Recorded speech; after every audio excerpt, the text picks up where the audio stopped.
You've spent an entire career fighting fires and rescuing the injured, sick, and dying. But that's all over now. What do you do when the sirens stop, you've hung up your gear, and you walk out of the firehouse for the last time? What do you do with your life when the smoke clears?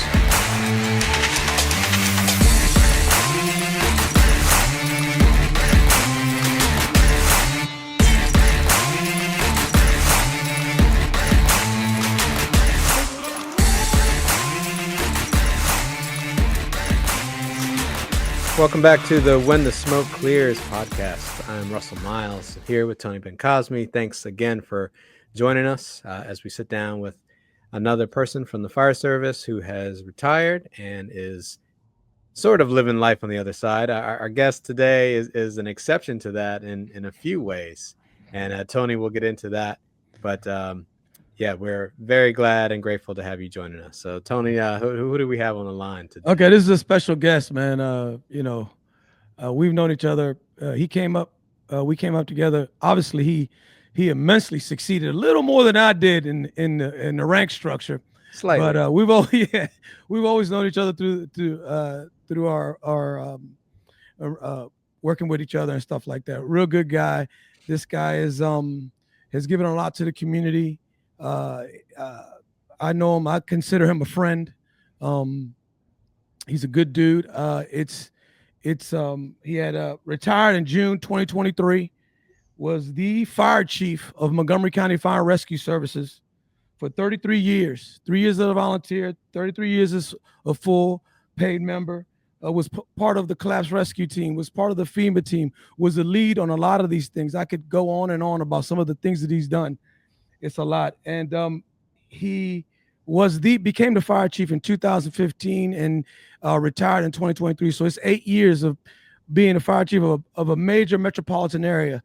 Without further ado, let me introduce this guy. It's a special guest. He has a lot of information to give, and we're lucky to have him. Our next guest is Scott Goldstein. How you doing, sir? Thank you, Tony. Thank you, Russ. And yes, my hair is gray, but when you said I was the chief for 33 years, I was like, damn, my hair ain't that gray. No. No, he was is a long time. There's no doubt. Yeah. No, not the fire chief for 33 years, but he's in charge for a long time, though. It's great seeing you all. It's great listening to your podcast. I think I've caught almost all of them. It's great hearing stories about my friends, our friends, and how they came to be the seats that they're in, and their experiences, because every one of us has a different set of experiences. While we may have the same ranks and or working structure or working locations, we're definitely different and unique. So it's great that you all have started this, and it's great to be here, and I really appreciate the invitation. I have a ton of love and still care for all of you and all of MCFRS, and want to outline that the group has just gone through 2 terrible weeks of honoring and respecting and mourning for Lieutenant Higgins. So there's definitely folks in MCFRS that I've reached out to in the day, in hours, and the weeks since that Saturday night.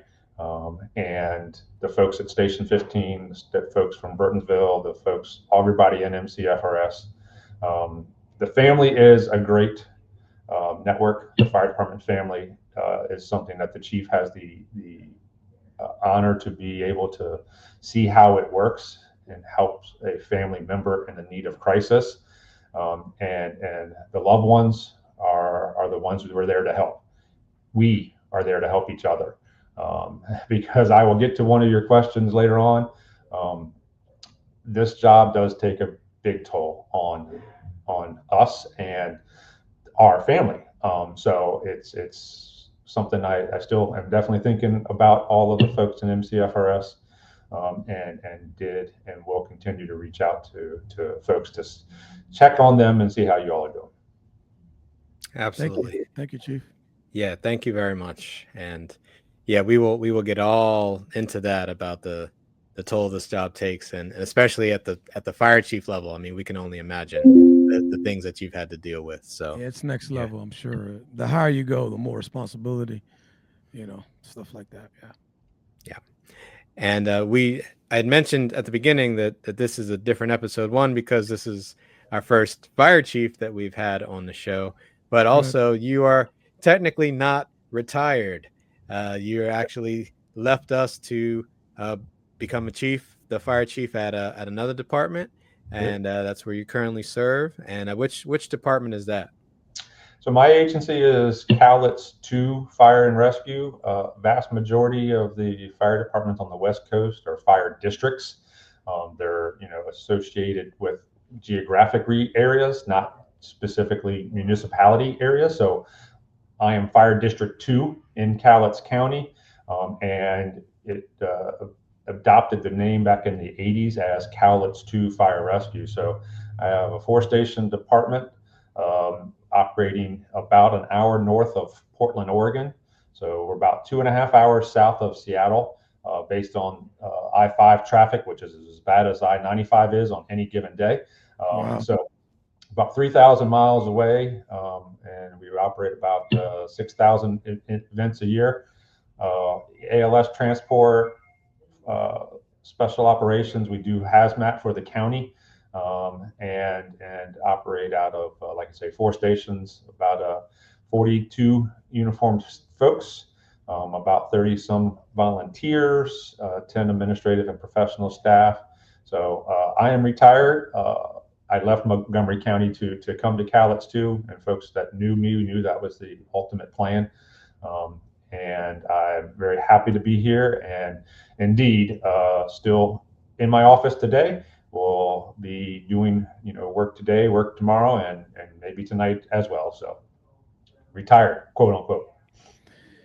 Yeah, no, it's interesting that you left here and went to a smaller department. I guess it's still the fire chief of a fire department, so I'm not 100% sure you're retired, but you're still working, brother. So That's you're still putting in time.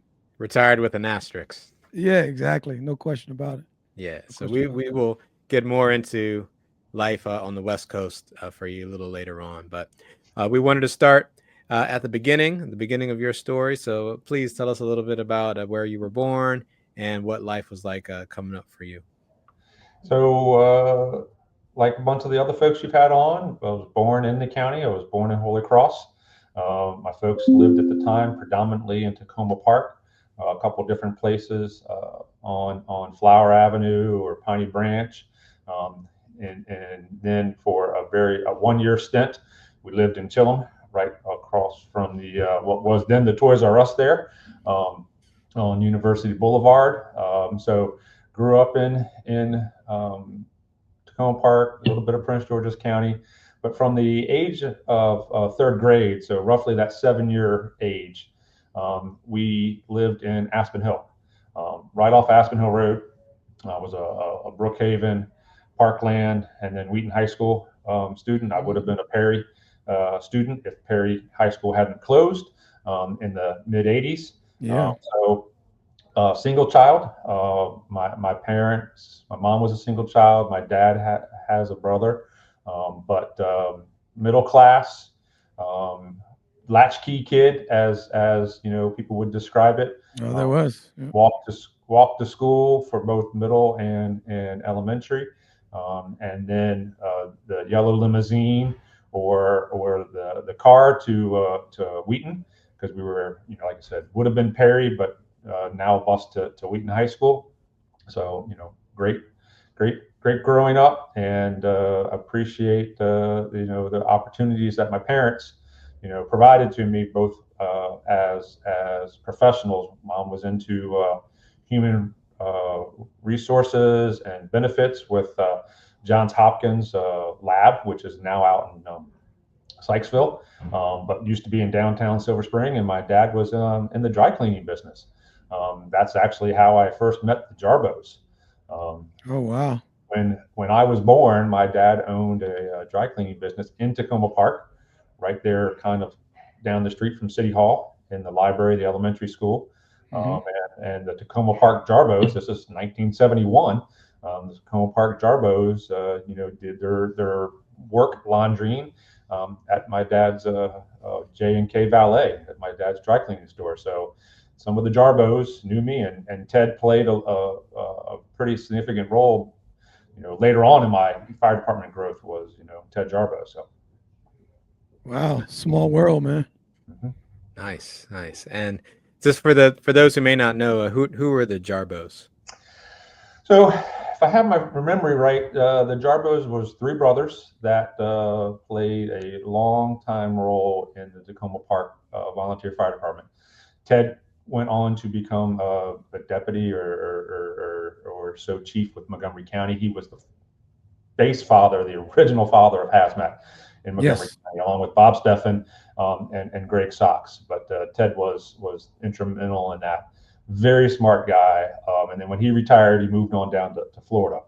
I don't know the other brother, but there was then Jimmy Jarbo. Jimmy stayed with Tacoma Park. He was everywhere. He was a huge child education, public safety presenter. Up until his passing, every time there was a public ed event, and every year at the county fair, you'd see Jimmy there. And he just had this way with teaching kids and interacting. So the Jarbos are, very much rocks in the Tacoma Park history. And that was my first introduction. My parents knew the Jarbos when I was born. Gotcha. And so meeting them, that was your introduction to the fire service, or had you had any exposure? I have no recollection of that. I learned of that after the fact. Okay. I was I'm going to say a toddler in a playpen behind the counter in my dad's dry cleaning store. When the Jarbos would come in, I was the preteen and teenager that was fascinated with the fire service and fire trucks, more technically. I had no family background in the fire service, public safety service. In the early 80s, I was a photo buff. When 35 millimeter cameras were the norm, and the point and click disposable cameras were new things. I had a very nice 35 millimeter camera that my folks had gotten me as a gift. I, like Dave Steckel said, it's kind of funny how things kind of dovetail together. I'd ride my bike to calls in the Aspen Hill area. Pictures of the incidences. And I have a photo book of incidences around, Aspen Hill and Kensington in the 80s. I would barter extra chores around the house for my mom to drive me to scenes that were further away from bike wouldn't go. And that's, just never left me. And then when I was roughly 14 years old, we went to Station 5, and that's where Chief Ted Jarbo was the chief at Kensington at the time. And this connection loops back together, for one more point was, so that's what, set my path into Station 21 as a volunteer, and KVFD. My paperwork has me being voted in when I was still 15. And then later that month, when I turned 16, I have this, parental release form, because I was, underage child working. So, the parents had to sign a form allowing the person to be a volunteer. Right. So I started volunteering at Station 21, K-Town, and was there as often and as much as I could. That's what then set the anchor in and got me, cemented into the fire service. Gotcha. Okay. So spent a lot of time in Kensington at the volunteer house. So tell us a little bit about that, like getting, as a volunteer member.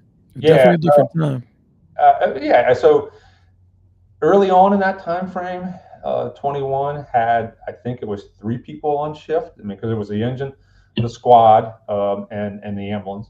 And there was like 3 people on shift. Then it became 5 people on shift, but there was still a cross-man station. So Each of the 18, 5, and 21 each had a different volunteer element. There was really no volunteers at 25 at the time because the Green Shack was, limiting in its size. But there was the group at 21, the group at 18, and a different group at 5. Got my EMT as a 16-year-old. I did the summertime EMT program. Did the nights and weekend Fire 1, the nights and weekend Fire 2. So if I was not at school, I was at the station practically. And it was, remarkable that, I took Fire 1, Fire 2, and at that time, Fire 3. I took Fire 3 and I was an 18-year-old kid. I reflect on it now. I probably shouldn't have been riding the front seat of the rescue squad or the front seat of the ambulance at 21 at the time. But I'm now 53 and I have much different thoughts and thinks, but yeah, I, was checked off or was qualified to do that, and all the time at the station. And then I was a full-time college student. I had a very well established plan. Those that know me know my 5-year scholarship that I disregarded. I was going to be a fire protection engineer. Had gone and met with Dr. John Bryant at the University of Maryland because that's FPE was that was the place in the country at College Park. I had complete plans to do a full 4-year bachelor program and get my FPE qualification, and then quote apply to a fire service or a fire department. I saw had some friends who were part of the hiring process. Again, this is 1988, 1990. That transition in '88. Transition 88. And just barely. So I applied. Living at home when I was at home versus not at the firehouse, so that wasn't only home like 2 nights a week type deal because I was at the firehouse 5 nights a week. And I applied to Montgomery County unbeknownst to my parents because I felt that it was going to take me a couple years to get hired because the hiring process was lengthy at the time. Yeah, it was. Yeah. Facts be told, it was like April or March I applied, and in August I was sitting in the academy. It was crazy fast. Wow. And I started in '89 with my schooling. I finished in 2013. I did get my bachelor's degree, but telling my folks that I had this job offer from a lady named Debbie Shaw, yes, and what that meant. That was a conversation and a point of I articulated as a huge disappointment to my dad. My mom saved me from that. She was the more tolerable one, and I still credit her today to helping keep the family relations there. My dad came back to appreciating and when I got my bachelor's degree, got my master's degree, they were present when I was sworn in as chief. But that was a plan that kind of got thrown out. With just passion to be in the fire service. So I'm a member of Class 6, August 27th, 1990. Oh, man. So the academy for you, because you had all those classes, did you do the full academy or it was like a more pop-out type deal? Did you do the full academy? No, so Class 6 was a combination. Okay. So we're called Class 6, but there was like 20 of us that were PTIs, previously trained, and we popped out. We were there for that 2 weeks. Then we were out in the field. And if you needed EVOC, you came back for that week. If you needed this class, you came back for that week. So we were in and out. But, by the middle of September, myself and Mike Glazier, who was another Class 6 member, we were at 31, in our assignments. So, and that's so Class 6 is, and there's a few of Class 6 folks still left. Chief Kerrigan just left. Yes, he did. Beginning of the year, yeah. Michelle is still there. Mark Nelson is still there. It's probably less than 5 now of the folks that are Class 6 still remaining. You got 5? Wow, I only got I think There's only 3 of us. Yeah, that's pretty impressive.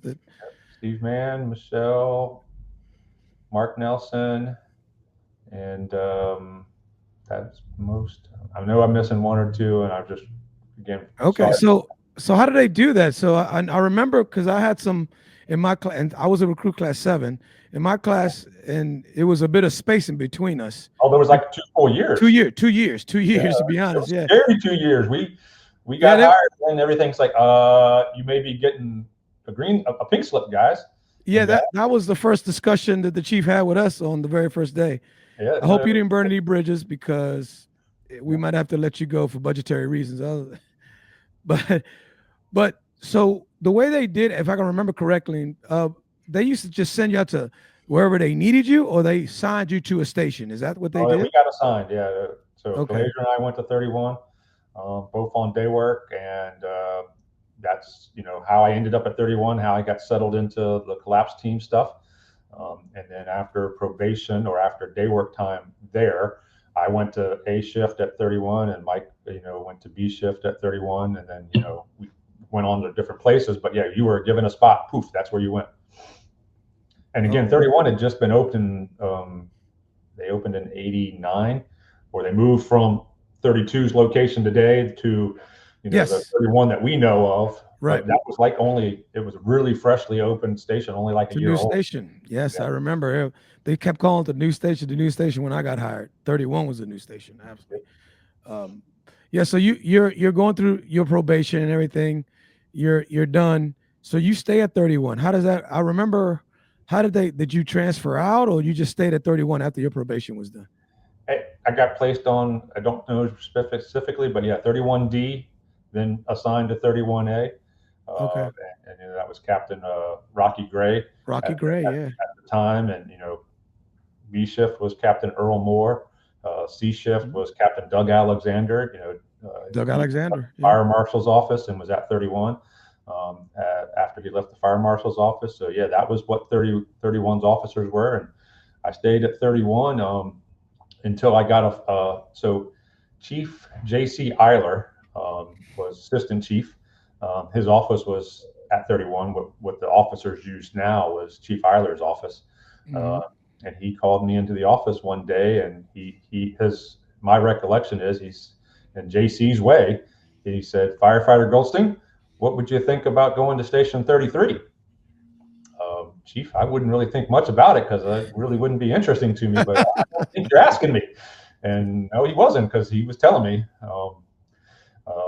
The collapse team headquarters was at 33 at the time. That's where Lieutenant Carr at the time, Lieutenant Lavelle, Lieutenant Holliday were at.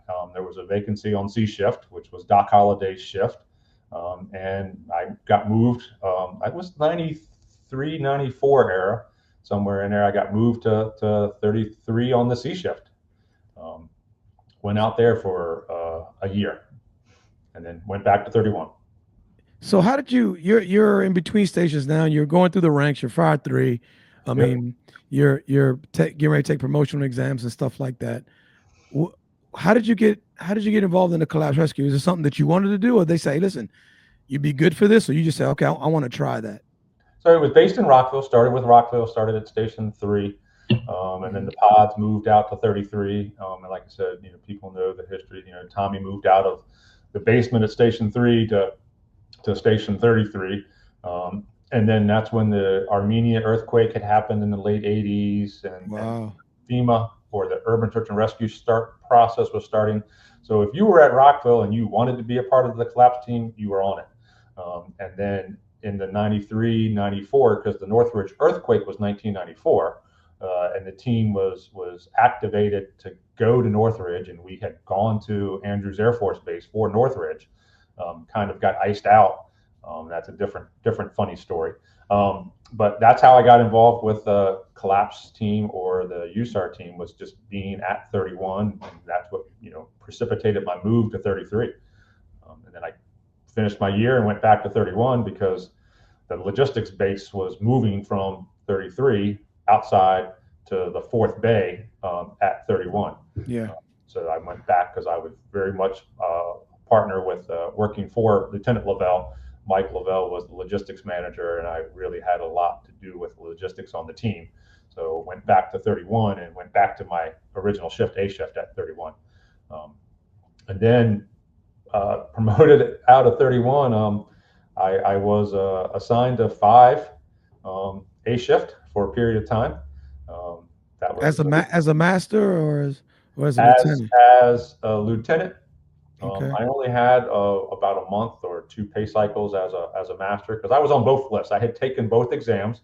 Yes. I had scored well on both exams at that time, and I made the deliberate choice to not put in for lieutenant spots, and took a master's vacancy, got selected, and then as soon as I got selected for that, I put in for lieutenant vacancy, promotional spot. So I didn't jump the step, but it was like 2 pay periods. It was a month between my master's promotion and my lieutenant promotion. Now my first day as a master,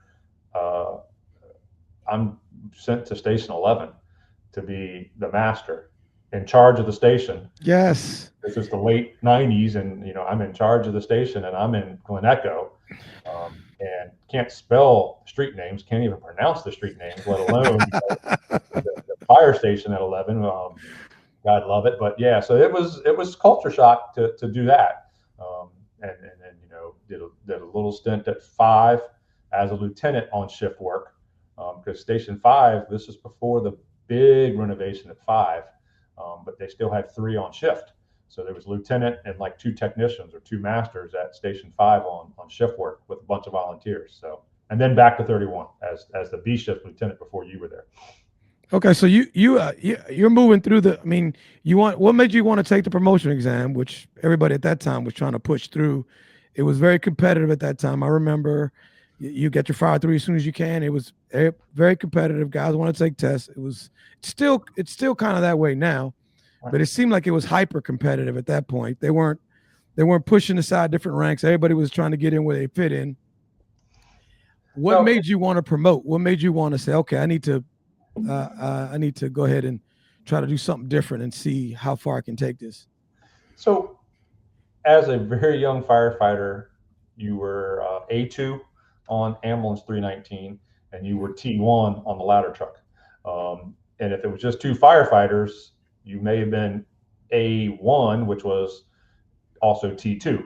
So at that time when we were at 31, it was still career and volunteers. There was only 5 working. So the one master or one of the senior firefighters was the truck officer, as well as driving the ambulance.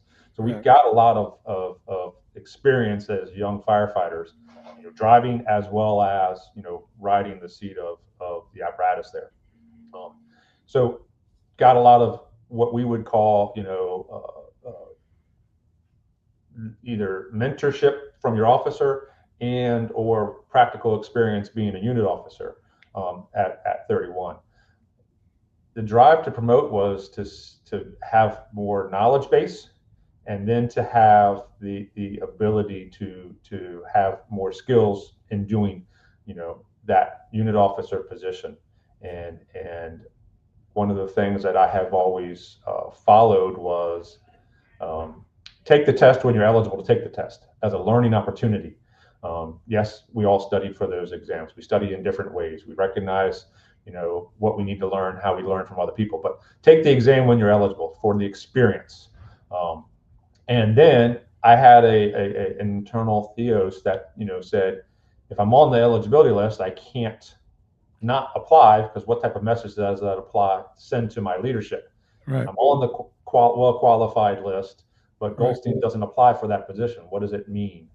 It sends a bad message. So it's a double-edged sword. It's absolutely a double-edged sword. But once you get on the eligibility list, I always followed and had the personal belief that you then submit for and take the opportunity if the organization wishes you to have that.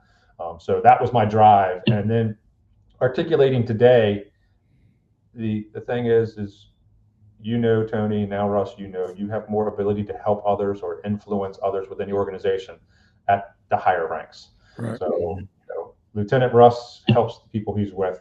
Captain Tony helps the people he's with. Chief Tony, Chief Scott, you have different abilities to help more people at each of those different and higher ranks. So that's what kept driving me for different ranks. Gotcha. Because I was going to ask why you felt the need to apply for the master position when you knew the lieutenant position was right there as well, but you answered that, so that cleared that up. The other half of that is economics. Indeed, yes.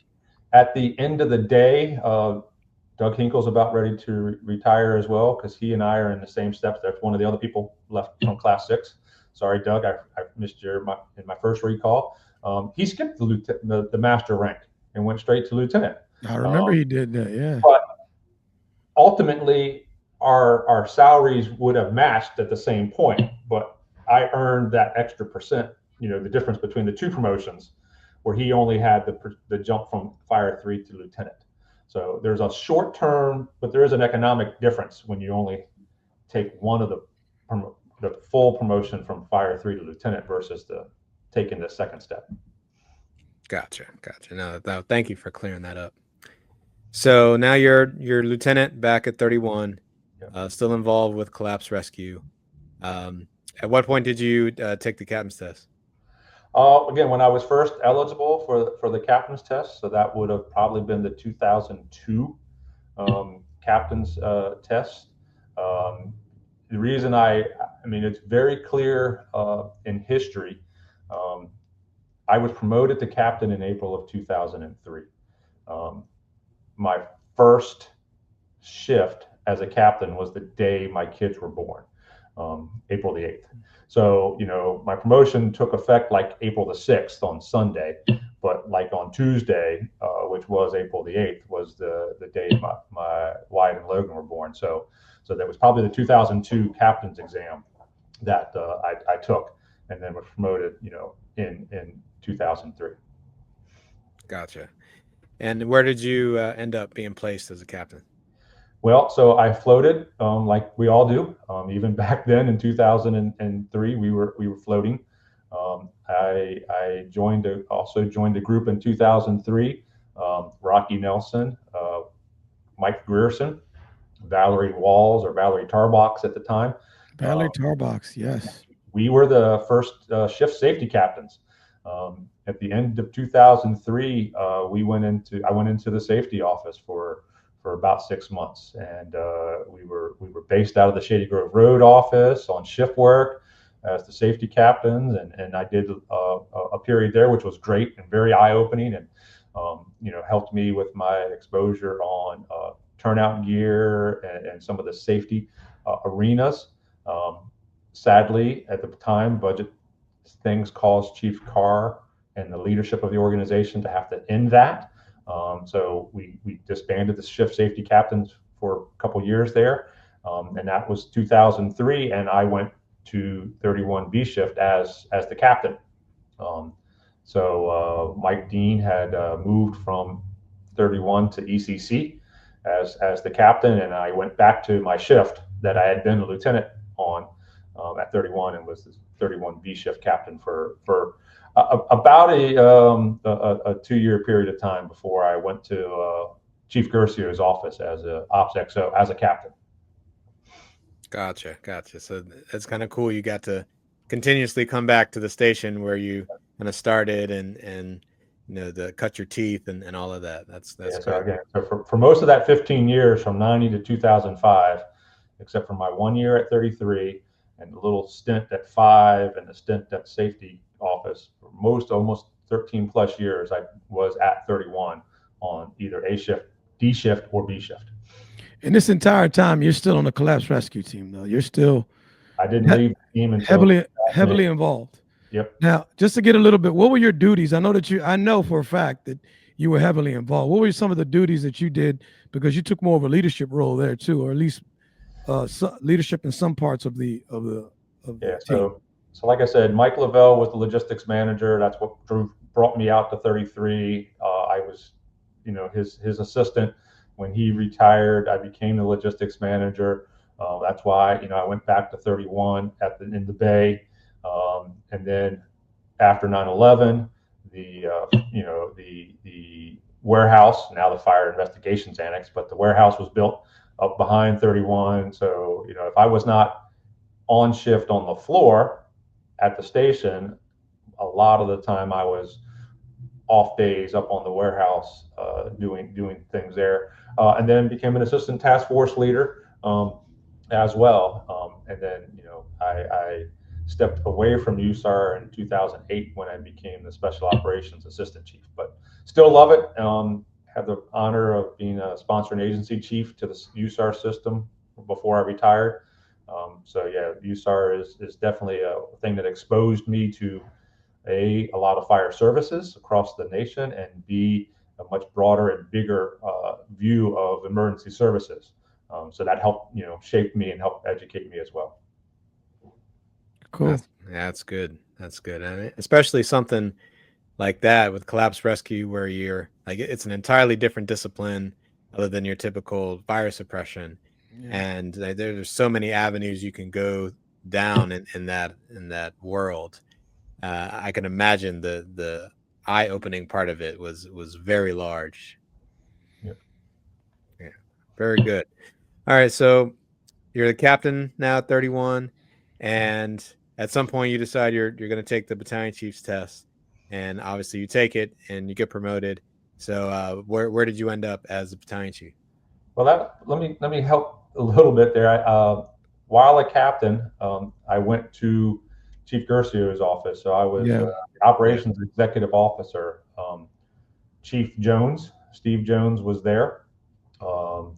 He was due to cycle out, and there was a three-way trade facilitated. Captain Mike Collins went to 31. Captain Steve Jones went to 2. And I took, the operations XO job. So I was a captain as the ops XO for a little over a year, and working with Chief Gersio. So that would be today's equivalent to Chief Fabrizio. So working as the aide to the operations chief. So I was a captain at that point, and doing everything on the staffing and the battalion roster and all kinds of amazing things that opened my eyes to the administration and the management of the fire service. Took the battalion chief's test, and did pretty good, but also learned a lot of things into taking that process. So it was February of 2006 when I was promoted to battalion chief, and for about 4 months, February, March, April, most of April, I was at Battalion 5A. And that was still at Station 8. Barry Reed was on the B shift. I can't remember who was on the C shift, but I was at Battalion 5A. Billy Wells was the captain on 8A. Yes. And I was also doing the Ops XO duties. And then the position was reclassified, and I went back to Ops XO as a BC. In April of 06, and stayed there until 2008 when I took the assistant chief's exam. Okay, so when you got promoted to battalion chief, and I'm looking back now, doing the math on this, that was a tumultuous time, not a bad time, but an expansion time, right? Well, that's when we took all the lieutenants off the EMS units, and basically, bro, so we made, I don't know, 20 something lieutenant all at one time or something like that. We created a lot of positions. The first float pool was created with lieutenants at that time, because the 13 medic units, I think it was, each had a lieutenant on every shift. So that's 39 people, using some simple math from Wheaton High School, and all of those folks came off the medic unit and went into the float pool. So yeah, that was during that time when I was in the operations XO position, and so 2005 had just occurred, which created MCFRS as it is today, and Chief Carr had just become the chief in January 1 of 2005.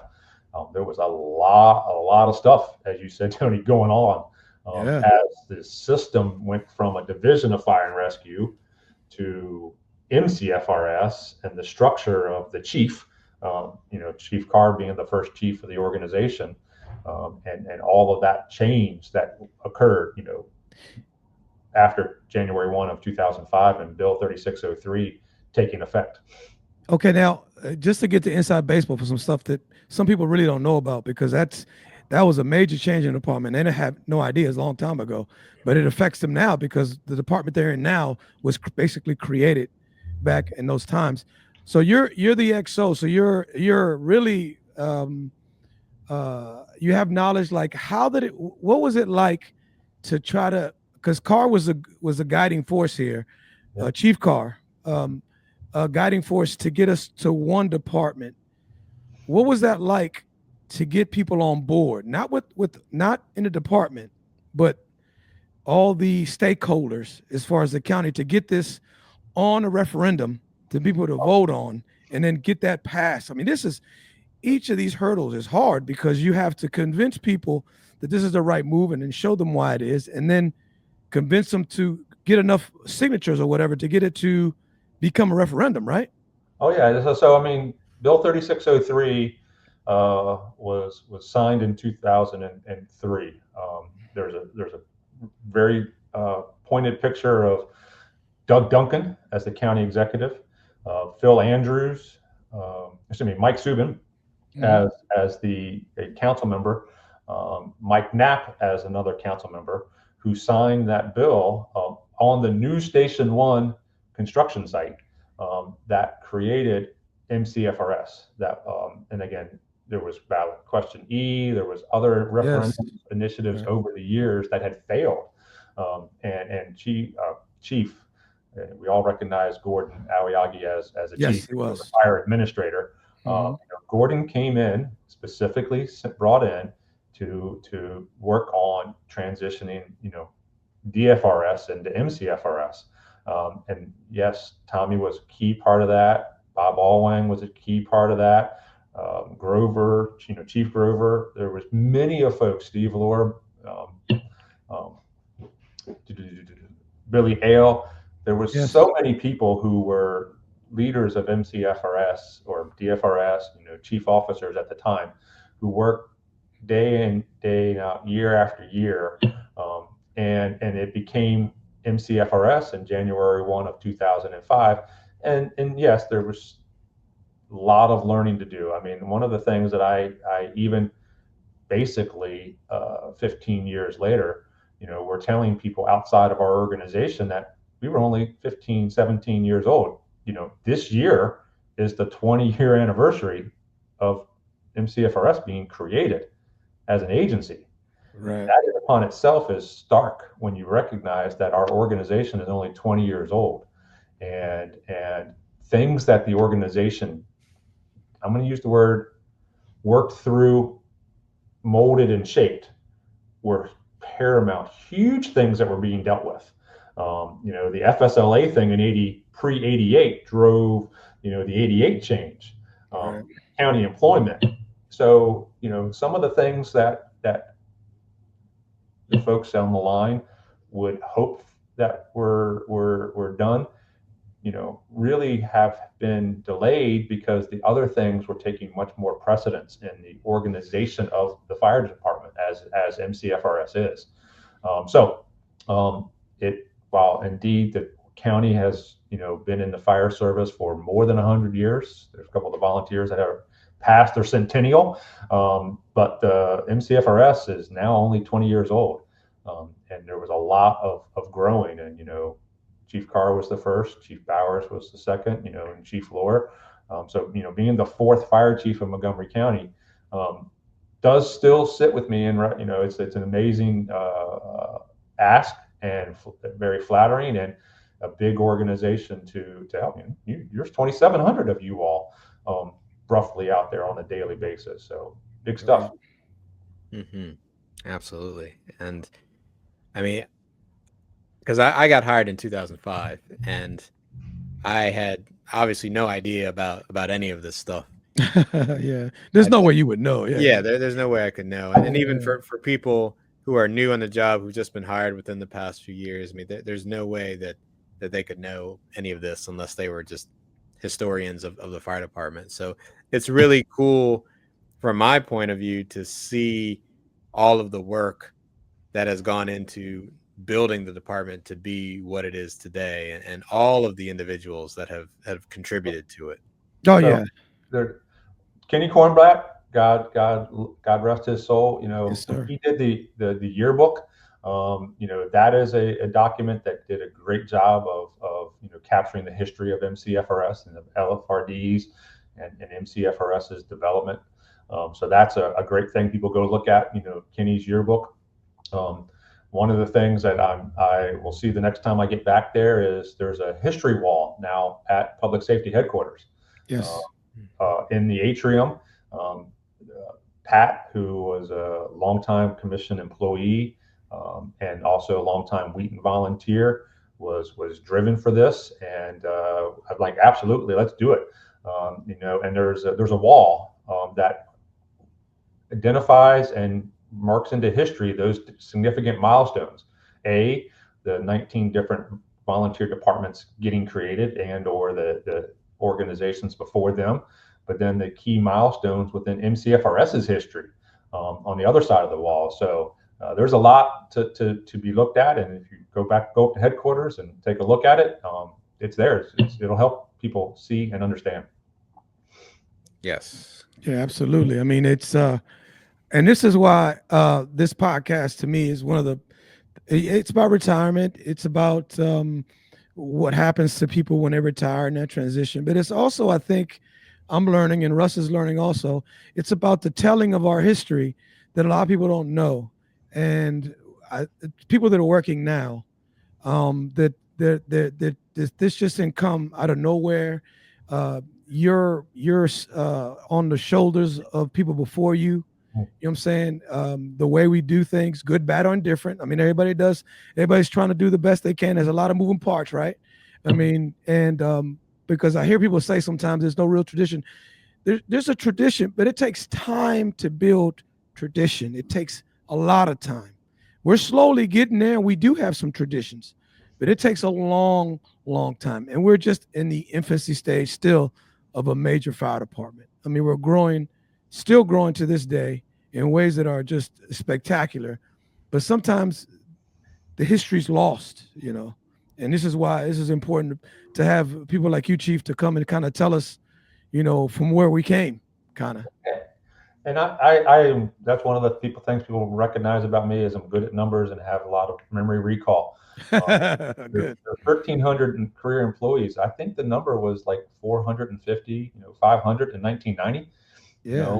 You look at quote 30 years later, and the organization on the career side is 3 times the number, and that is why there's 55, 56, 58 recruit classes, and that's just a huge amount of change, and even things that occurred during my 8 years.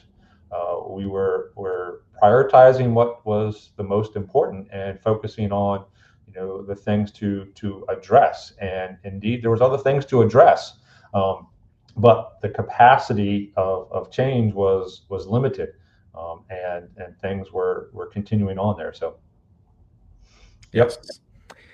So, Chief, I wanted to kind of bring it back to you, because there's a lot more to tell, Yeah, especially absolutely. as we get to your position as the fire chief. So you're battalion chief, working as the XO to the ops chief, Yep. correct? And so take it from there. Tell us about how you moved on from there. Again, I was our office. That was a 12th floor office, and up until that 2011 or 12 timeframe. So working at the EOB on the 12th floor, as Tony said, there was a lot of organizational meetings and things going on. Chief Wheeler, Chief Gercio, as well. Were the other division chiefs at that time, and there was just so much going on. Organization was growing and continuing to hire. There were so much changes in staffing. Special operations section, as we know it today, was created roughly in that 2005 era, with Chief McCarty.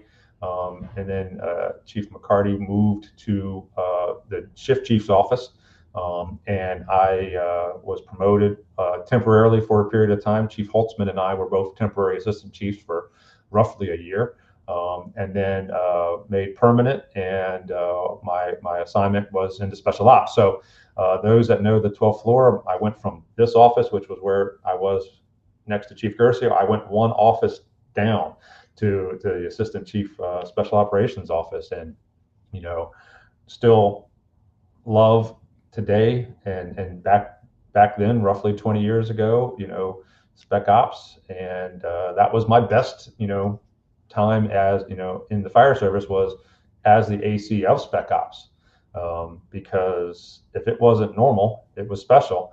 And there was a ton of stuff, as it is today. I was reaching out to folks in spec ops over the years, and it's the same. If it's not, there's so many things that land in spec ops' plate. And Chief Tracy is there today with Chief McDonald, yeah, and Ivan, and apparently Jeremy Schaffner, and congrats to him. But Yeah. There's so much that they get exposed to, and again, that opened to get another level of perspective to my point of view. And that's where I did get my first exposure, Tony, into FEI, or the bomb squad, and because spec ops oversaw the bomb squad, hazmat, water rescue, special events, all of those things, rail, so that was 08 until 2013, when I went to ops chief. So but a lot of stuff there, and it was a great time, fun time in spec ops. Okay. Nice. So you get to be the ops chief, and that's now you're in charge of all the operations. Yeah. And there's obviously a lot going on there. But at what point did you decide or think, wow, I could end up being the fire chief? Like, Yeah. what was your thought process around that? Well, the word "the fire chief" is definitely a weighted phrase. As I said, as I encourage everybody, you can help more people at each progressive rank. And indeed, being at headquarters from basically 2005 on, so I spent almost 18 full years assigned to headquarters. I could see that every day. I still ran calls, still, was at 28, and somebody would lovingly characterize me as Chief 28. Yeah. He still loved me too, and appreciated me being there. Absolutely. That wasn't you, Tony, but I know who I'm talking about. Yeah. But it was the next progressive step to be the ops chief, and I was surprised in the fall, basically November of 2014, when Chief Lohr, asked me downstairs at headquarters. We're now at Edison Park. Asked me downstairs and gave me some news that he was going to actually have to retire, because he was due to drop. He was due to retire at the and this is what was going to happen. And asked me if I'd be interested in the interim fire chief's position, and that made my head spin, because I'd only been the ops chief for about a year and a half, and I'd rather have had 3, 4 years, 5 years, at the division chief level to really get settled and get into a groove. And that groove was now getting really twisted. And went down to meet with Mr. Leggett and Mr. Firestein, and they asked me to be the interim fire chief, and that was just overwhelming, an honor. Like I said, I spent a lot of time with, like I mentioned, the Jarbos and Allwang. I spent a lot of time with Tommy Carr, especially in the USAR stuff, as some would say, rides in Old Blue, his Dodge pickup truck. But so mentors, definitely had given me some tutelage towards these steps, but you're not ready. We'll say I was not ready for that. And you're drinking from the fire hose, and one of the things you had Diane on this podcast. I did not have an admin service stint. I did not have exposure on the admin services or human resource division side. So I had a lot to learn. and did that as the fire chief. But that interim became a possibility of permanent, and became permanent in June of 2015. And just trying to make the organization give resources to the guys and gals that are on the rigs, and give resources to the residents in the community. I banged my head against the wall a lot of days. And what makes you do the chief job? Well, getting resources to the guys and gals on the rigs, Right. and get more services to the people in the community. That's what the successes are for me as a chief. So continue to do it. That's why I'm doing it today, and hope to be doing it for a few more years at that. I just was ready to get to the Pacific Northwest for family, and I was blessed with almost 33 years with Montgomery County, and but I was amazed to have been able to have such a great time with Montgomery County. So when you're becoming the fire chief, and this is, I don't know this to be the case. Because you have education breakdowns for every rank, like what you're supposed to have. Now, are you supposed to be more than a 4-year degree to become a fire chief, or that just you work at the lieu of the executive? He picks who he wants, and it doesn't matter, right? It's not a requirement. That was actually another different thing.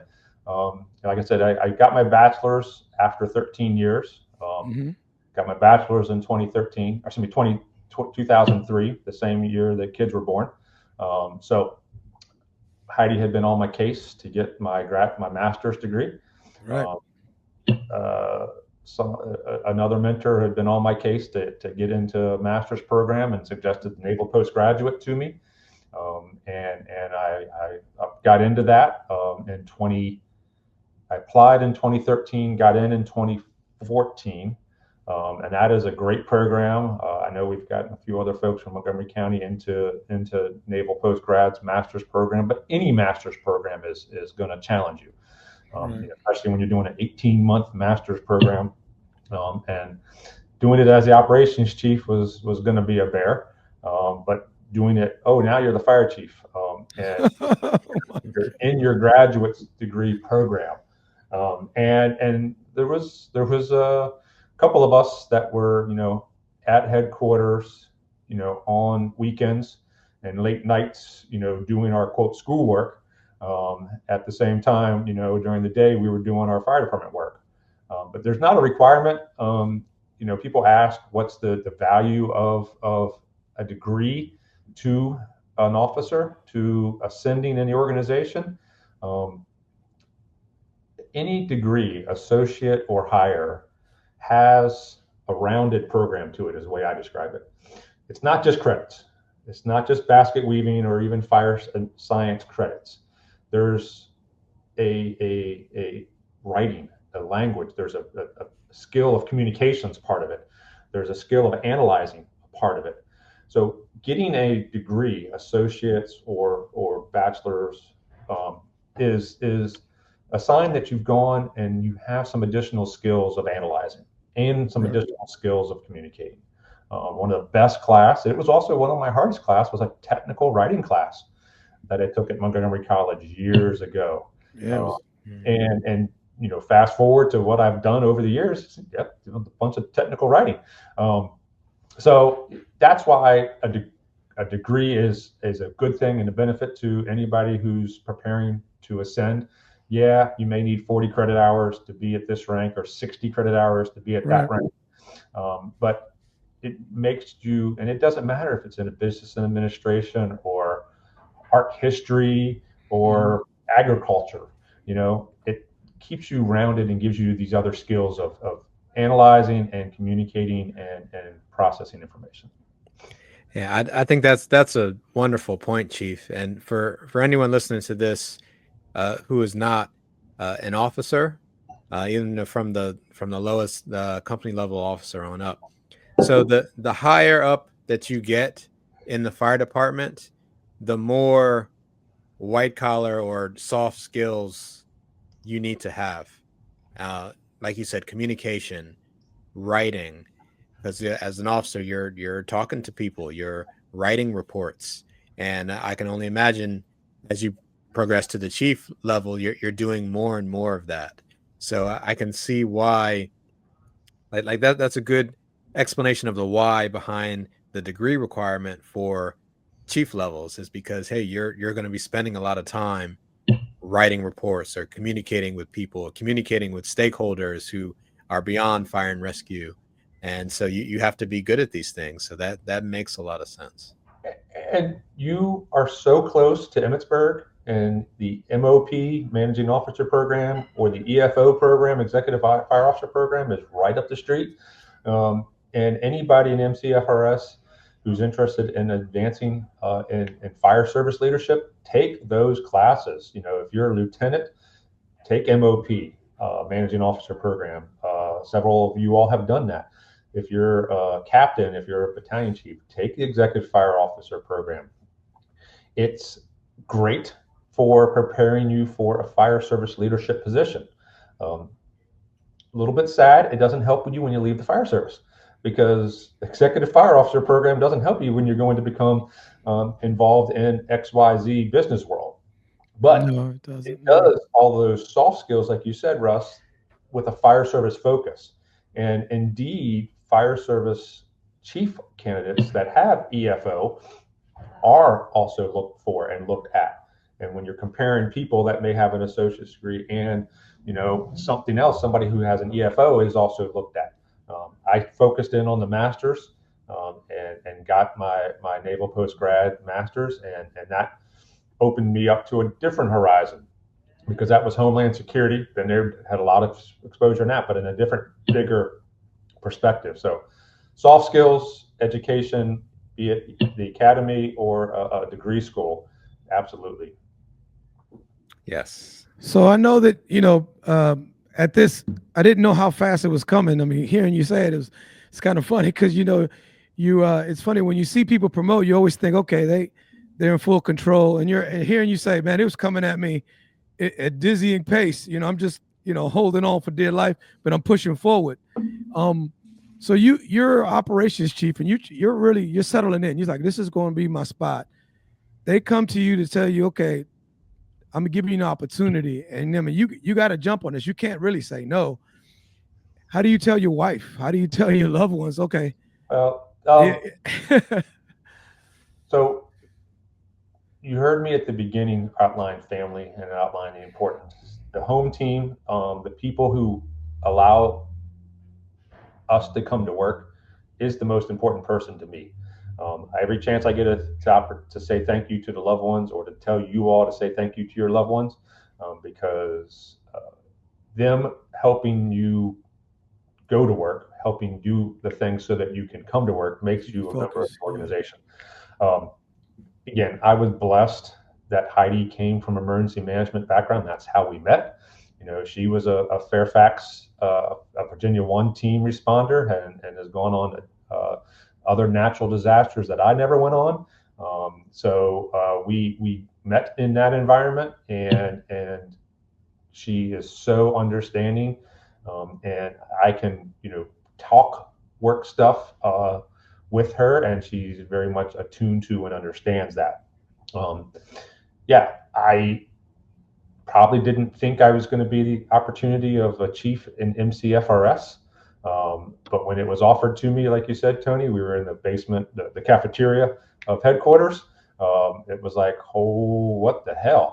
And then went down to see Mr. Firestein and Mr. Leggett. And, you know, that was a big challenge, because I was 27 years in my career. I was only, you know, 1990. It's now, you know, 2015. I remember. I had 25 years. Sorry, a little math problem. 25 years, and, you know, I knew my life expectancy was 3 to 5 years. You know, the life expectancy of a fire is 3 to 5 years in a major metropolitan fire department. Yeah. So, you know, I was going to be 28 years-ish, maybe 29 years. Wasn't going to get, you know, past that point. But I was doing it for the organization. I was doing it, you know, for the guys and gals in the community.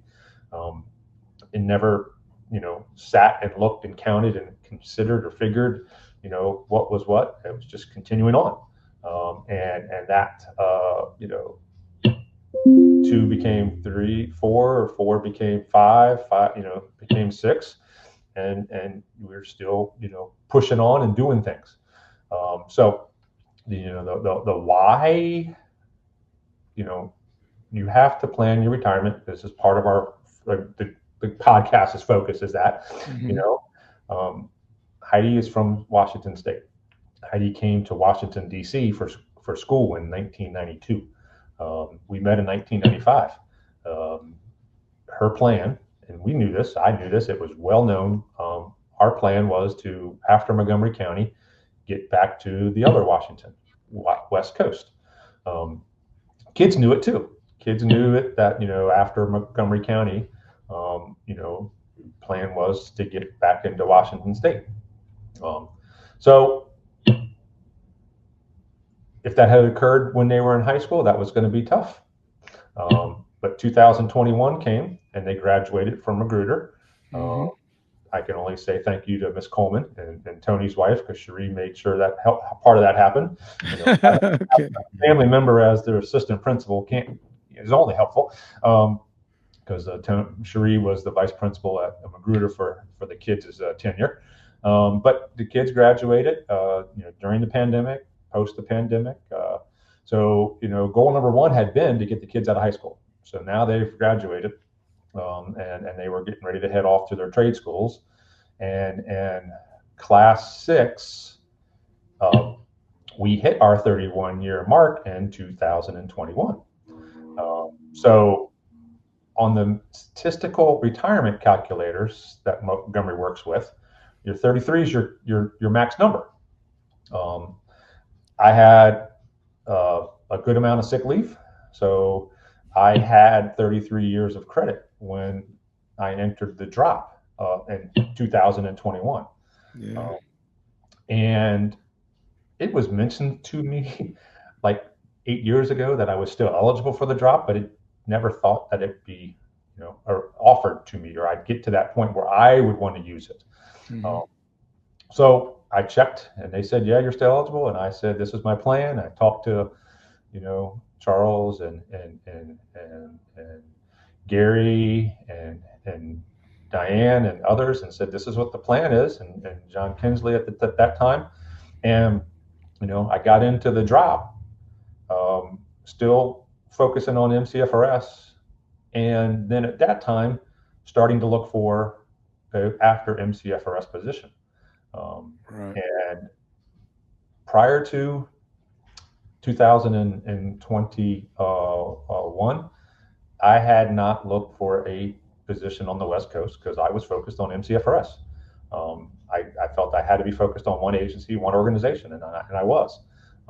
Absolutely, there's a few people that know that I applied for the Seattle Fire Chief position in 2014, because as a chief, you're always sharing job vacancies with your leadership team. Seattle's in Washington. Seattle's pretty close to like MCFRS. I'm the chief of Montgomery County. I applied, and Mr. Firestein asked me at that time, I believe you applied for Seattle. I said, absolutely, I have. I said, but if you want me to stay here, my focus will be here. So I was still focused dead straight on MCFRS. When I entered the drop, I started the transition plan. The team, we met every month, and we started, transitioning for what would be up to a 3-year term of me in the drop and preparing for, my departure, which would have been the end of 24. This is roughly the third place I came out to interview with, and am blessed to have been offered the opportunity here, and that's how I ended up in Cowlitz too. What? Oh wow, that is interesting. So okay, well, I remember, and we talked often because you come to 28, yep. And you debating, not debating, but you would think about getting a drop. You would mention it, just me and you privately. And then when you got in, I just always wanted to ask, I know you had a plan. You told me what the plan. like what you mentioned before, and that's cool. You just knew that you was gonna. Did you feel like you had to do it? You just wanted to do it to max out the time you've been in, or is it because you thought that maybe you had done a lot of time here already? It was transition time. What was the impetus to you getting in the drop? Again, step one was getting the kids out of high school, so they were now out, and it coincided with the same year. So they left in June. They graduated in June of 21. September of 21 was our maximum point of years of service credit. So, there was only 3 months in between. So that's what triggered me to enter the drop. Still had, energy in 3 years to provide to MCFRS, but also within, and that's what I told to the CAO at the time, Mr. Madalino. I will start looking for positions, but you will be the first one to know that I've applied for a position. I'm not going to have anything be a secret to you, nor to my division chief team. And that was the case. So very focused with MCFRS while looking at places within 2 hours of where my in-laws are at. That's why that was my area of look, was, within 2 hours of the basically Olympia, Washington area. Okay. Being close to family. Gotcha. That's good, man. So I want to take a very slight step back from that. So you were the chief during COVID. Yeah. And yes. tell us what that was like from your perspective, dealing with the pandemic as the chief of Montgomery County Fire Rescue. Well, I mean, it was blinking crazy. You all felt like the world was spinning and every day was different. The reality was every day was different. The requirements that we asked of you changed every day practically. And the means of keeping the team safe and healthy, you're running 350 calls a day, and transporting 72,000 some people to the hospital a year. That's like 280 some people to the hospital a day on a normal year pre-COVID. So the struggles there were immense. You all had questions as to how to keep yourself safe. We had questions as to how to keep you all safe. I give great kudos to Mike McAdams, and he's heard me say this, so I have no problem outlining this. He was a hoarder. When he was the EMS chief, he had gotten a huge amount of EMS supplies that were in the warehouse, and that's a huge element as to what helped us have EMS supplies, PPE, that helped us provide supplies out to the field to get through what became a huge, logistical challenge. And I called Mike one day and said, thank you. And he was like, for what? I said, for all that stuff you did when you were in EMS, because, it really made a difference. And you're having to be prepared for what you don't know is. But you all, everybody in MCFRS made a huge jump and flex, inoculations, paramedics becoming, involved with and running vaccination clinics, running those systems, being able to provide both vaccinations to public safety folks first at the academy when that first occurred, and then the Montgomery College Germantown facility. That was huge, but that was because there was folks who were creative, who were adaptive. You give the person the challenge. This is what I need you to do, and go ahead and run it. And here's some parameters. And Chief Bailey took that process and ran with it. We had internal meetings. It was Chief Kinsley, Chief Cooper, Chief Bailey. I say Chief Del Pozo, but Dominic as the financial guy, and Chief Kelly, Chief Hine at a point there as well. Is this is what we need to do, and how are we going to do it? And we said, Charles, run with it and take it, and everybody else, work and support, Charles, and as he led that process. And it was one that indeed we made mistakes at, one indeed we learned things with, and that's why we had to change a lot, was because we were learning things. Indeed, it changed parts of how organizations operated. Coming to work in your civvies, leaving in your civvies, taking your, leaving your blues at work, all of that type of stuff. We didn't do it in MCFRS because of cancer and particulate and diesel exhaust. We changed because of COVID. Absolutely. Pre-COVID, sweatshirts, sweatpants, and blues were norm.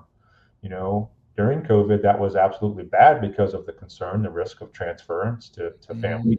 But nowadays, it's taught, ingrained at the academy.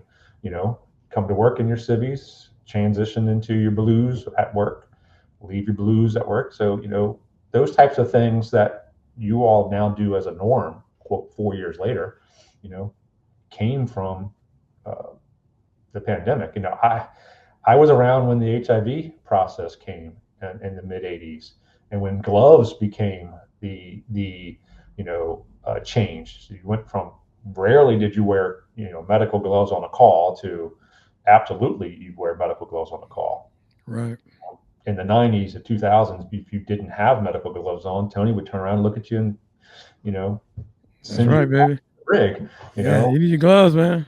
So face mask as an example, I really would have said it to everybody, that I would have thought it would have stayed, that it would never have gone away as a norm. It has gone away, but is it a bad thing? And if somebody wants to wear it, 100%. That's basic protective equipment thing, a surgical mask for any patient, and an N95 mask for any particulate creating transmitting patient. So it did change, our EMS structure, operational, and functions. But I give great credit to the guys and gals for being flexible, and for the team's leadership and how they jumped into it and worked through issues. Yeah, no doubt. That was a very tumultuous time for the whole country, let alone for the whole world, really. And I thought we adjusted. We did the best we could. I think it was pretty good. A lot of stuff that we did, we still held on to. Some of it went to the wayside. I mean, we still, if the patient is coughing, at least on my shift, we automatically put something on there on them, and we put some on ourselves. No matter, we don't know why they're coughing, it doesn't matter. So that's something we weren't doing beforehand. We weren't doing that, and it changed the way we operate in a lot of things, no doubt. So that's just one of the things. It's funny because, Miles, when you came with that question, I thought about something, because you had been in so long, and you've been in some pretty influential jobs for a while before you became fire chief. So you've been around a lot of decision makers. What are the few things besides COVID that you think kind of push us forward or change the way we do business in your years? In the fire business. 9/11 changed us. All hazards is not a good. I don't like the cliche word all hazards because it gets a little bit overused or used wrongly. Fire departments is not what we are, not what we as Montgomery County were, even pre 9/11. But there are still fire departments that don't do EMS. Period. With a big period. There are most fire departments or fire and EMS organizations or fire and medical organizations that are all services, ALS, BLS, maybe with transport, XYZ. We as an organization were already ingrained in a lot of special ops capabilities pre 9/11, but 9/11 did broaden out the fire services expectations, or more technically, the public's expectations of the fire service. And the public drives into the elected officials, and elected officials drive into the organizations. So hazmat, WMD, I'm not going to say the cat in the tree scenario, but indeed, 9/11 changed the expectations of fire and EMS organizations to being much more broad in what we do. So that was probably the biggest change. Again, 2001, been at the Pentagon for 10 days and um, changed, and being in Oklahoma City in '95 changed me and those that were there, and it changed a little bit of the general fire service, but it changed a lot about the disaster response in the nation.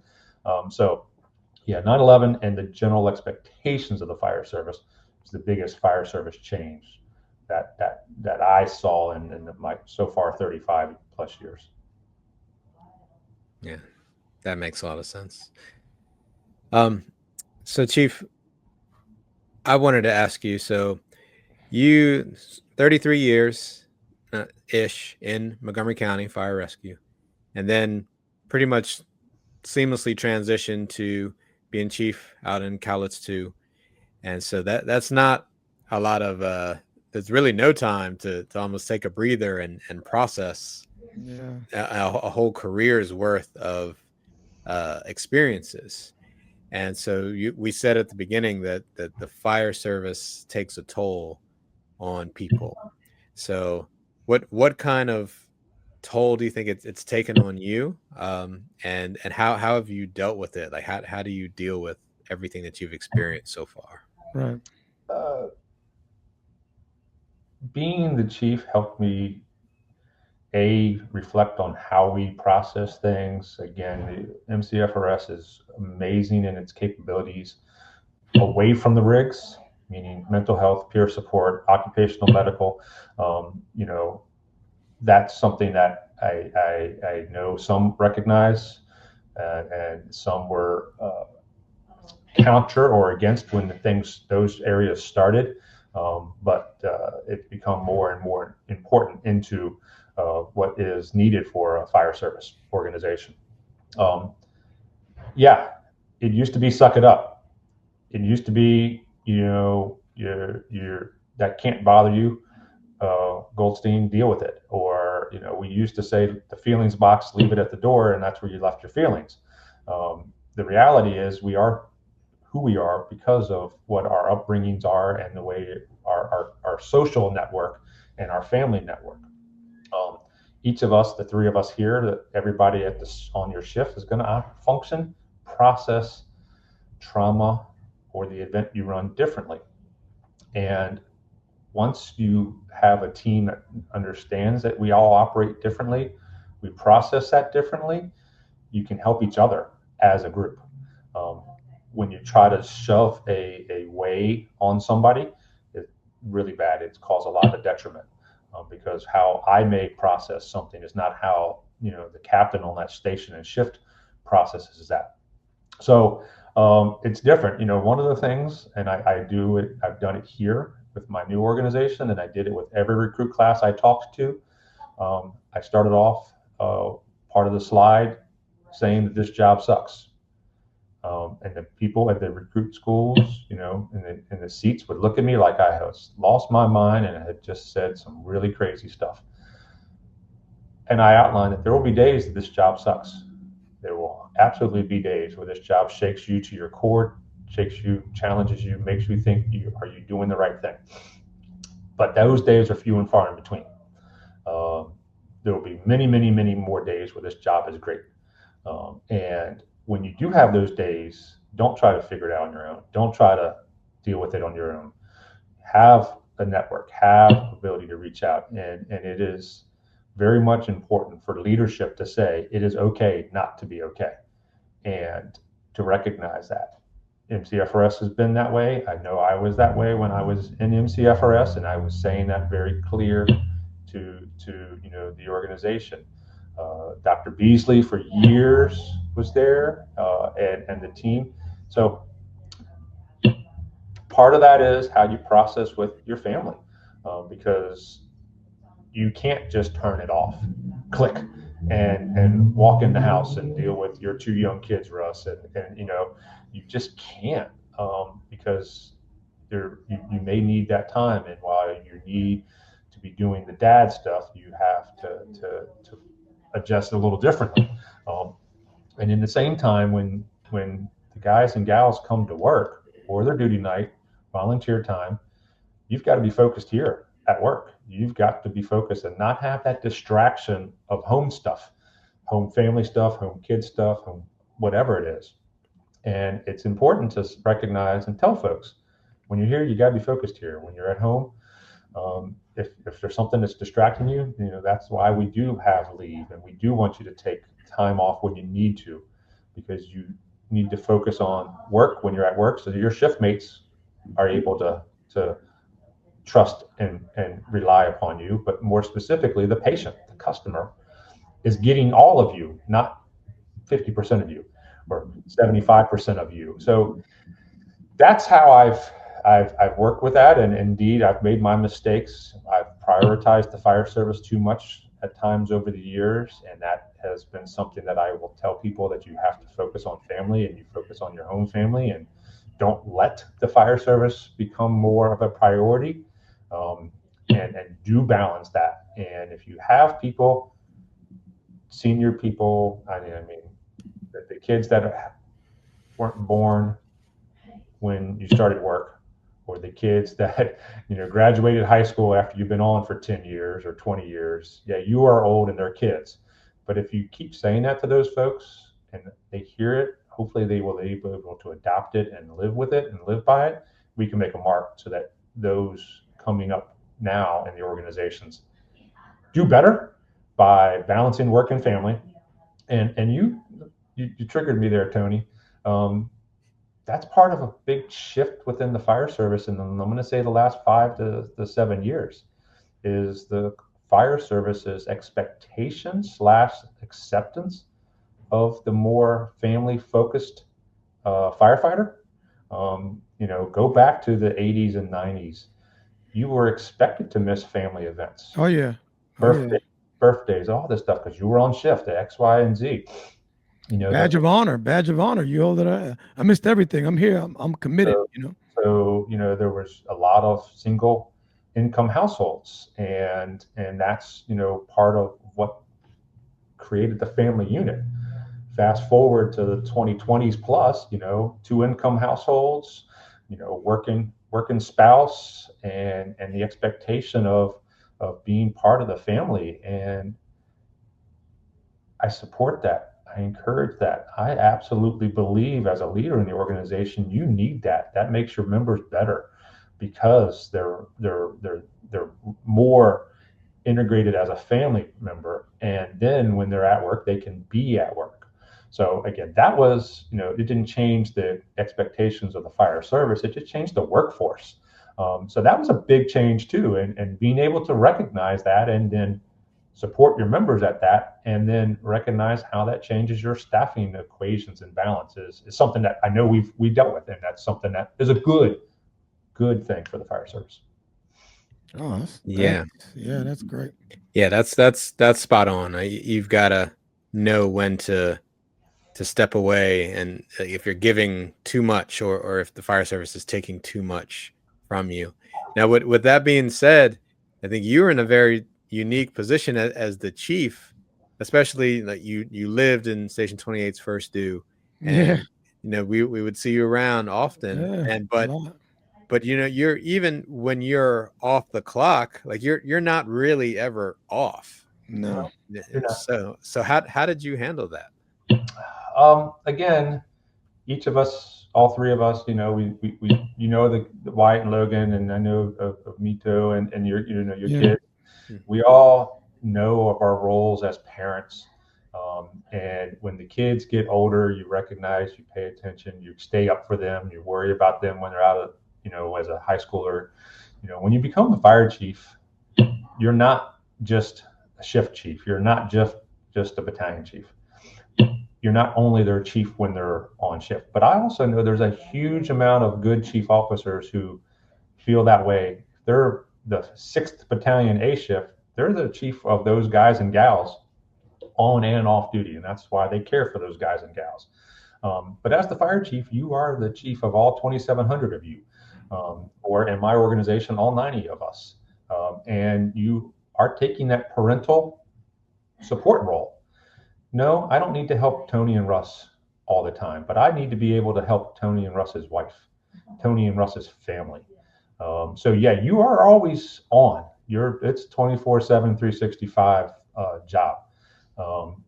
It comes with the expectation of you taking this leadership role, and indeed, you do not want to have to be there to help the family, but that's one of my personal drives and motivations, is to be there to help, both the work family and the home family in the worst of times. It takes a wear on, and it is part of the question of, is the person able to and wishing to and going to be able to be there? And that's a job of a fire chief. It is volunteer or career. You are ultimately, that parental figure that helps the member and the member's family, and you're there. Yeah, that's a good thing, man. That's great. That's Yeah. great. So you've been a fire chief. You were fire chief here and still fire chief now, but you were fire chief for 8 years. That's a long time for that position, man. That's a long time. So, and then you've seen a lot. What do you think most firefighters don't know about being a fire chief? There's a lot they don't know, but something pretty obvious that you can see. Listen, there's a lot of moving parts here. What would you tell the firefighters on duty or whatever they're working, or what the fire chief job encompasses a little bit and what they don't know about, really? So fire chiefs are not politicians. They're politically savvy. Fire chiefs aren't going to be out there, directly engaging with certain candidates or certain parties, but they need to be aware of the political landscape. Fire chiefs are engaged with the broad community. We've got to continue to endure and garner public support. We inherited public support. The fire department has a great amount of public support from the grand community. They let us come into their most private places in the most worst of times, and they haven't cleaned the sink and they haven't cleaned up the house, and we're there because they call for us and they need our help. So how you do that is by continually being engaged with the community, the broad community, and having that opportunities. So fire chief's job is leadership of the organization, so giving the tools to your deputies to be able to do the jobs, and then engaging in the outside community, outside of the organization, by engaging with your governmental partners, your community partners, and being there so that you have that community trust.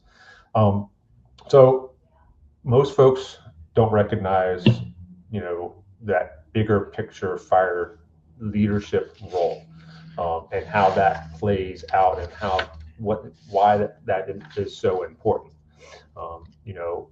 Organizations in the DC region have a lot of partnerships together. If you don't have those partnerships, your job to be so much harder. And this organization, Health and Human Services, or Department of Public Works, or county police. So the fire chief is dealing with and interacting with all those agencies, because you want to be able to call upon those partners at time of need and have them be willing to help you, support you. And the fire chief has to make the decision that's what's best for the organization, not the decision of what's best for the member. What is best for the organization? One of the things that especially with MCFRS is prevalent, still has a large volunteer organization, a large career organization. You always have two branches of the government. No, I'm not failing my social studies 101. I know there's three, but we don't really deal with the judicial branch. But the legislative branch and the executive branch usually have different perspectives. So they both are important, and they're both influencing funding as well as policy level decisions. So you're working with the legislative branch and the executive branch. You're working with the career members, the volunteer members, the professional civilian staff. But ultimately, your decisions are being driven for what's best for Mrs. Smith, the neighbor, the resident, the person who is our customer. And as I say to anybody who's asked, if you've made your decision to the benefit of the resident, the customer, well, yes, you may have upset the executive branch. Yes, you may have upset one of these other organizations, but you can stand by and defend your position. One of the things that I loved about the IRP change is we put in the DDC, ethos, deliberate, defendable, and communicated. Those apply on the fire ground as well with every day-to-day decision that anybody in the organization needs to make.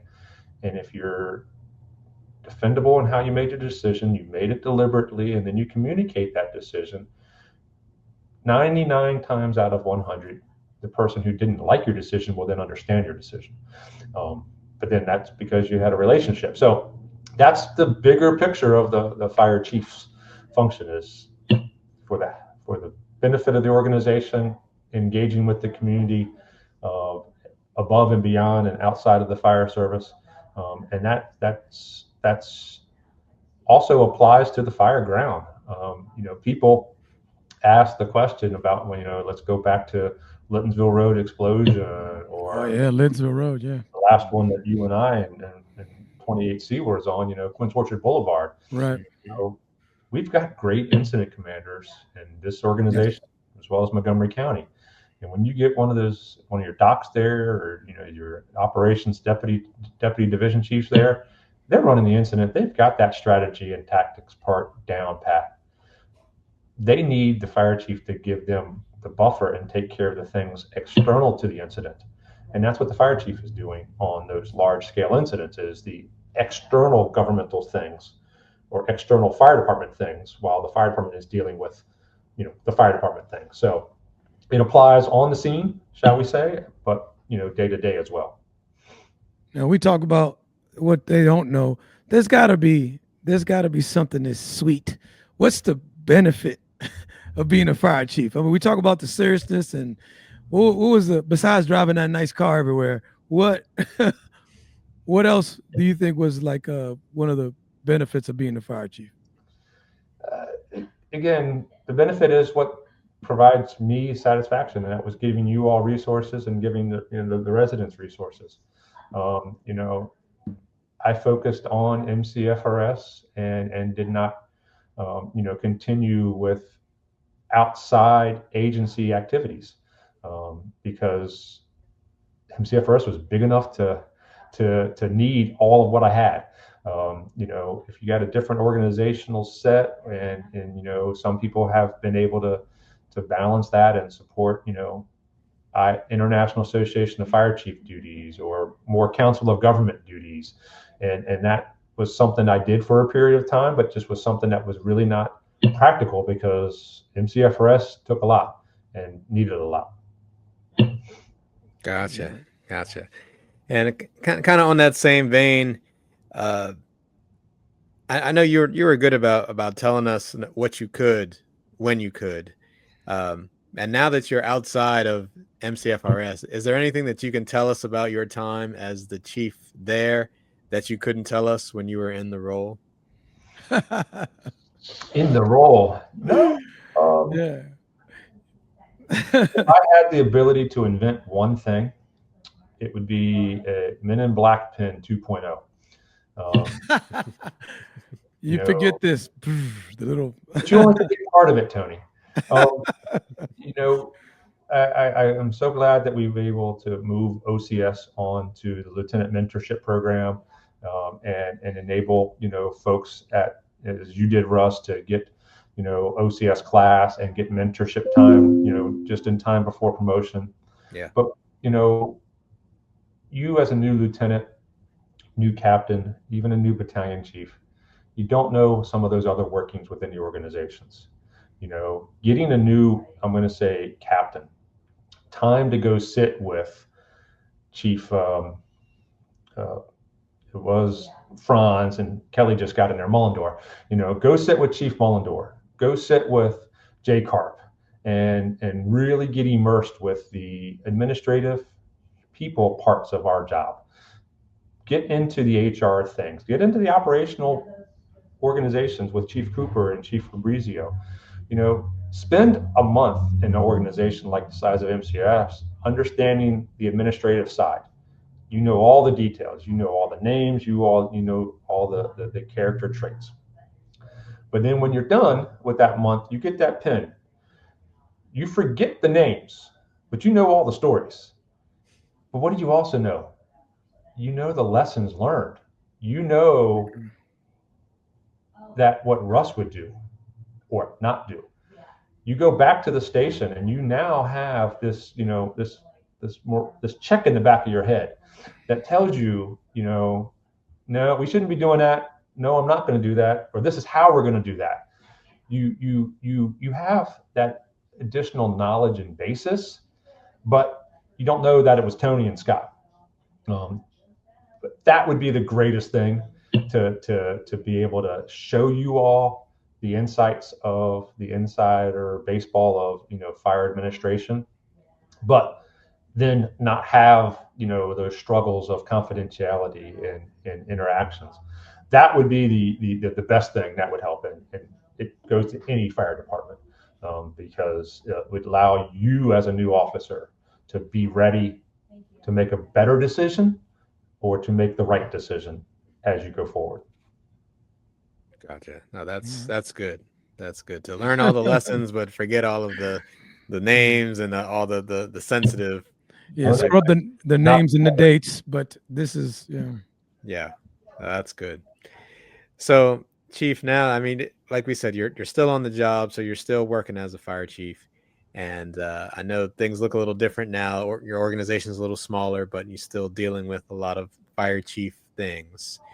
But considering all that you've been through these past 33 plus years in MCFRS, and now doing what you do out on the West Coast, when you wake up in the morning and you look at yourself in the mirror, how do you feel about the man looking back at you, and what do you say to him? I feel proud of the man looking back at me. I know because I'm looking at the mirror, I'm talking to two people. We've done good, and there's a lot of benefit and lasting impact that was done because of what we did. Also know that I still got things on my to-do list. I got things that I want to get done, and that's what drives me to still get up at 5 a.m. every morning. Still, working on the elliptical, working on the treadmill every day, and keeping that, a part of my life, and then keeping back on those character traits, being open, being able to listen, being able to reflect that I don't know it all. That's one of my biggest things here on the West Coast was I had to learn the West Coast. I'm still learning that. The organization's different, the policies are different, the state structures are different. As a chief within your organization, after being there for 30 years, you still didn't know everything. So you have to be open and listening. You have to be able to hear somebody else's perspective before you make a decision, before you make a judgment on that person. So that's really a character trait that is one that I've learned and I've gotten to reflect on as an important trait of Scott. As I said, people introduce me as Chief Goldstein, and I say my name is Scott Goldstein because my mom named me Scott. She didn't name me Chief. I'm still a person, and that's Scott, as Tony is Tony. He's not always Captain Ben Cosby. So it's being humbled that way, and you all knew that. You all knew that was the way I was. Yeah. The way I am, not the way I was. It's just the way I was with you. It's the way I am today. So it's just really a part of that, and sticking to that core character trait that you are, a person, not a figure. So, I mean, so I went to your celebration. So how did you feel when you finally? It's your last day. You didn't have a station. You didn't have necessarily, you didn't run off a fire truck. But it's your last day. What did it feel like to finally close the book, turn everything in, everything's turned in, and you're walking away. What did that feel like? Surreal, for sure. I mean, granted, I June 30th, I turned, quote, everything in. Stayed around for a week. That first week, it was just weird. Didn't have to go to work. Didn't have to, get up first thing. The radio didn't exist. So I was retired for 2 weeks. I started out here on, I think it was July 17th. So really there was a short period of time.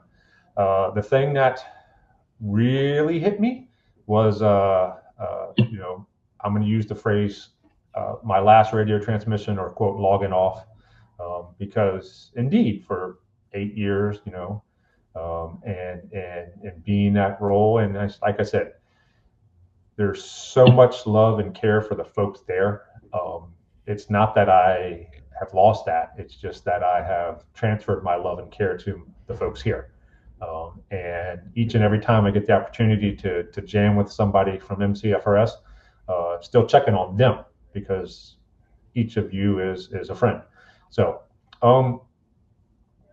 it'll be different in a couple years from now when I do it for the final time, or more per se the second time, and maybe I'll reach out to you and tell you how it feels for the second time. We'll do a second interview. Yep. Yes. So if people wanted to get in touch with you nowadays, what's the best way for them to get in touch? So my phone number is still the same as it was on the East Coast, but email is best. My email is reflects back to the collapse rescue days, Goldie CRT. So Goldy CRT @gmail.com. So shoot me an email. I get the retired firefighter list. I get Sherry's list from having been assigned to Gatesburg for a period of time, and I love seeing that list. But yeah, shoot me an email. Let me know. Reach out. Wonderful. Well, Scott Goldstein, Chief Goldstein, thank you so very much for sitting down with us. I know I always appreciated all the times you're at 28, just having your breakfast, sitting down at the lineup table with us. I always enjoy talking with you, and I enjoyed your openness. So thank you for all that you've been to us. And as you said, there was a couple of times I said, I can't talk about that. And a month or two later, I come back and say, well, let's talk. Let's talk. Yeah. Yeah. Wonderful. No doubt, man. I want to thank you, brother. It's been a pleasure, really. And you took some time out to tell your story. I think people are going to get something out of it. And brother, you for a kid that comes from Tacoma Park and kind of didn't know if he was going to do this, he was thinking of something else, and your trajectory is pretty remarkable, man. You did good, brother. You did good. Yes. People are proud of you, man, and you're still doing good. A lot of people that help. Absolutely. Thanks again, man. Yeah, thank you, Chief. Thanks for listening to the When the Smoke Clears podcast. Be sure to check out our social media pages on Instagram, Facebook, YouTube, and TikTok. Just search for the When the Smoke Clears podcast. Feel free to email us at whenthesmokeclears8@gmail.com. That's whenthesmokeclears and the number 8@gmail.com. You can also support the show by going to the website buymeacoffee.com/whenthesmokeclears and donating however much you'd like.